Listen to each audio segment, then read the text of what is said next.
Welcome back. Welcome back. Welcome back. Welcome back. Mr. BG 55 is back in the building. We all seen it coming. We all knew that this was going to happen. Is it going to make the Philadelphia Eagles better? We going to talk about it, y'all. Yo, that. Oh, yeah. Jalen Hurts is definitely should be in the MVP conversation, y'all. And however it looks, like people, I don't get it. Like people get caught up in how winning looks. Like winning is supposed to be our team versus their team, and we have more points than them when the clock is at 0. And if it's Jalen dropping back 75% of the time, if that's what it takes, that's what it takes. If it's us running the ball 75%, that's what it takes. Is what it takes. Like obviously, you would love some type of balance. We all would love, to he have 200, he have 200, I have 200, blah, blah, blah, blah. It's not the reality. It's not, this isn't Sims. This isn't Madden. This is real life. So, whatever it looks like, that's the only thing that matters. Whatever it looks like to win the football game, that's what we're going to keep doing. Yo, that man, you know who it is. You know what it is. Your boy, Philly Fresh, a.k.a. The General, man, coming back with y'all with another car blog, man. Y'all know how I get down. Yo, the boy is back, man. Hold on. Make sure you hit the like button, subscribe button, all that, comment below. Let me know how you feel. They got a new thing right there. You can hype the video up, do all that. Your boy need all that. I got to get back in the algorithm. All right. Check this out. Fresh fact today is, listen, you may think it might be your opportunity, and you might work hard for that opportunity, and that opportunity might come and it might go. And you might be in a situation to where as though you are very frustrated. You're like, damn, I prepped for this. I did this. I did that. But maybe that just wasn't for you. Maybe God didn't have it in his plans for you to have that to succeed. So it would be a new situation that would come through. Sometimes you just got to stay patient. You got to stay patient. You got to keep working and keep grinding. All right. Brandon Graham, Mr. BG is back. I think that, to me personally, I think it's definitely going to help. It's definitely going to help on the field. You know what I mean? Because we don't really got a guy after Nolan Smith went out. We don't really got a guy on a defensive end that can really stop the run.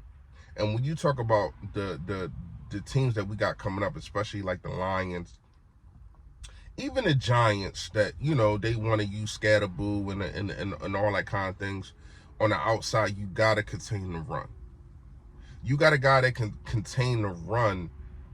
Against the Giants, we probably talking about a whole different game. And I know Brandon Graham, when he come in, he probably going to play 15 or 20 snaps. But who knows what those 15 or 20 snaps can give you.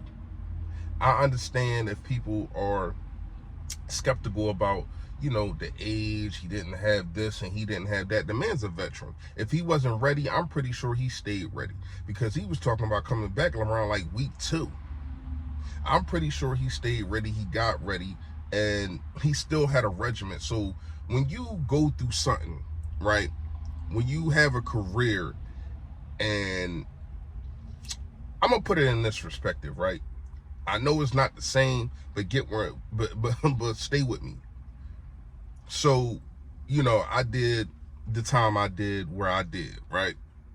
Now, when I came home, I was in a situation to where, I was still waking up for count 6 o'clock in the morning.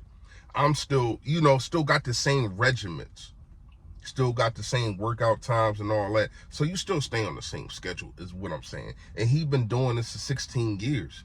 That's in the NFL. We ain't even talking about college. So we talking about a whole 20 years of him working out, doing this and doing that. So I'm pretty sure he gonna be healthy.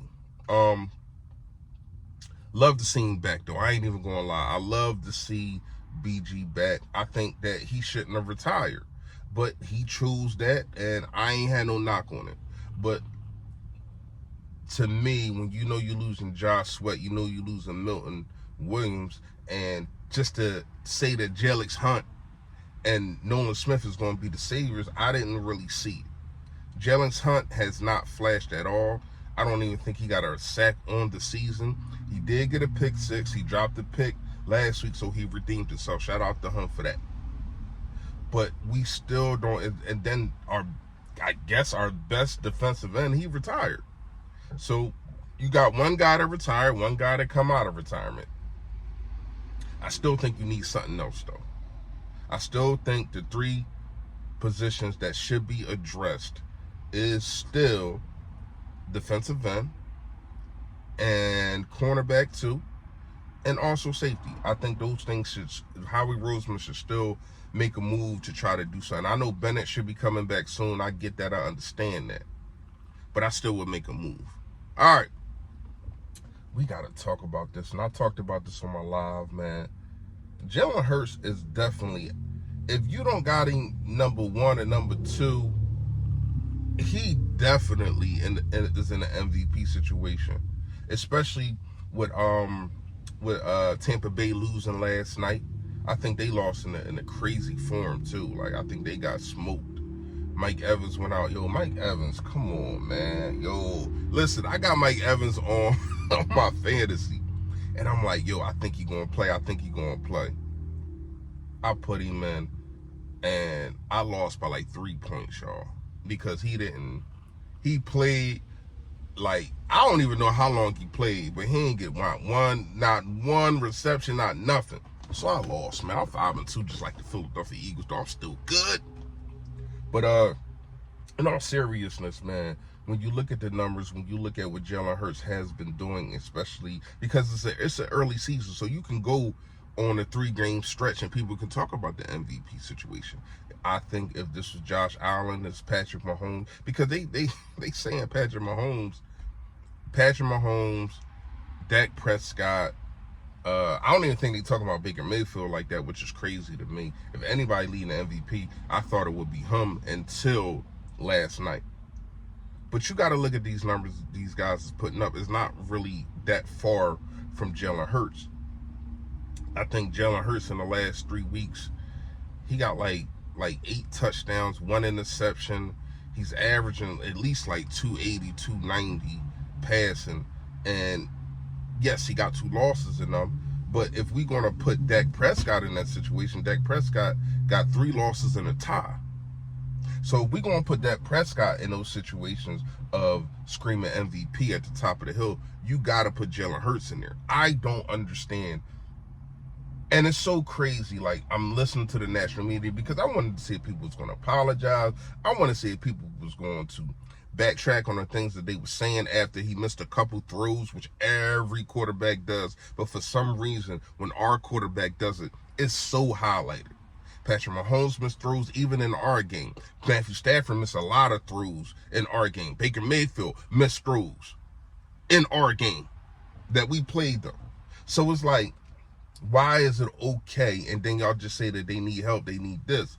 But then when my quarterback misses 2 throws, it's like, oh, the world is falling. I don't understand that, but it is what it is. Y'all already know it's Philadelphia Eagles, and he's a 2nd-round pick, so people gonna hate because they already debate that he wasn't supposed to be here. All right, cool. So to me, when you look at the situation of Jalen Hurts, I mean, you looking at, oh yeah. That's what I was saying. You got a situation to where as though everybody was talking about that, right? And now it's so crazy. Instead of, it's some people that's giving him his praises. It's some people that's saying, you know, he put the team on his back. But it's other people saying, I don't know how far this team could go with him throwing. I don't know. They got to get Saquon Barkley. So my thing is, right, Saquon Barkley, in the beginning of the season, people was talking about we wasn't passing enough. People was talking about you got to get A.J. Brown the ball. You got A.J. Brown. You got Devontae Smith, Cam, and all them guys. They was saying these things, right? Now he's getting them the ball. Now you got Devontae Smith, 183 yards, a touchdown. A.J. Brown, 123 yards, a touchdown. And now it's, You got to get Saquon. It's always going to be something. And I love what Saquon Barkley said. And I think I'm going to put that in the intro. Y'all so worried about how it look. Yes, I would love to run for 200. He get 200. And I would love that. But it don't work like that. This ain't Madden. This ain't Sims. This is what he said. And I totally agree with him. Because at the end of the day, the Philadelphia Eagles are winning. Yes, dropped 2 straight. Definitely shouldn't have lost the Denver game. I thought the Giants just had our number. And that's an L that, we're going to have to deal with. A division loss. It shouldn't have happened. But it happened. It happens to the best of the teams. But I thought it was also a wake-up call. And y'all going to get y'all ass smoked this Sunday. Smoked. Watch. But when you got this situation to where as though everybody talking about Jalen Hurts when he does wrong, but then when he does good is, oh yeah, but they need to do this. They need to do this. He's still not doing this. He's still not doing that. And I do want to, before I get out of here, I do want to give Kevin Patullo, not flowers, but I want to give him some flower seeds, some sunflower seeds. We're going to get Kevin Patullo some sunflower seeds, man. Because I do think that he is developing. I do think that he called a better game. I do think that that last throw to A.J. Brown was a great call. So I can't sit here and get basically burning down about the bad play calling. And then when things go right, when our quarterback does throw for 325 yards, when our quarterback does have a perfect passer rating, go ahead and say that he had nothing to do with that. That ain't fair. You got to call it how you call it. Now, did they sputter in the second quarter? Did I like the end of the half, Nick Sirianni's decision? No. But once again, people ain't perfect. And I think that they redeemed themselves by calling different plays, by still, even though it wasn't working, by still implementing the run. I know Saquon Barkley, he got beat up. But you still implement the run. And I appreciate that. Saquon Barkley had 18 rushes. I think, what's the other dude name? Will Shipley had a couple runs. So I think you had a real balanced situation. Like, even if it's Saquon Barkley and then Jalen Hurts only threw the ball 23 times. Saquon Barkley took the ball 18 times. So you really got a balanced situation. It just wasn't balanced in a yard situation, which is fine. But I thought that was another thing that Kevin Patullo did well. Even though the run ain't working, we're going to still make you think that we're running because y'all so focused on the run. And then we're going to get under center. We're going to do play action. And we're going to go bombs over Baghdad. And to me, that's what happened. So I got to give him credit for that game plan. I do. Now, it's only one game out of 7. But at the same time, he did that thing. Let me know what y'all think in the comments, man. Y'all already know. Stay Philly. Stay fresh, y'all. Yo, that.